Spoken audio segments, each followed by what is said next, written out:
President will hold a year-end press conference and talk about his record, make the case directly to the American people, defend. He does we make an effort to do a press conference as often as possible, whether it's here at home or abroad. As you know, he held a 2+2 with President Zelenskyy, which I think was the president certainly was very engaged with members of the press corps yesterday who traveled with him. He engaged with them 3 times, took questions, and we will continue to do that in 2024. Do as many as press conferences as possible abroad and at home. Sorry, can you tell me, do as many as possible?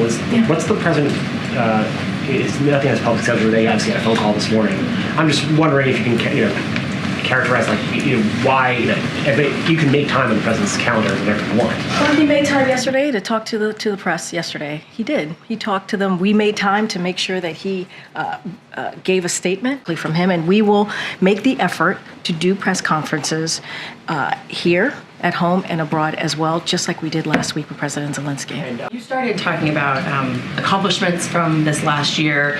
You talked about the economy, but in our latest ABC News poll back in November, by a 10-point margin, Americans still said that they would trust Republicans on the economy more.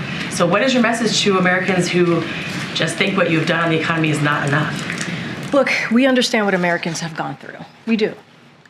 They went through, and you've heard me say this many times before, and my other colleagues, coming out of the pandemic was a tough time, a difficult time for so many Americans. And we understand it's going to take some time for them to feel the accomplishments and what we've been able to do in the last. It's going to take some time. What we can do is what the president did yesterday, right? He went to Milwaukee, Wisconsin, spoke directly to the American people. So look, we're going to continue to talk about it. We understand that Americans still feel things are unaffordable. That's something that the president said recently, and we're going to do everything that we can to lower costs. That's why we talk about junk fees, right? Over 14 million jobs have been created under President Biden. That's every job lost in the pandemic, plus almost 15 million more jobs. Just to follow up on that, you said the president has done everything he can on his own on this issue. The letter from House Speaker Johnson suggesting otherwise, that there are specific steps that can be taken.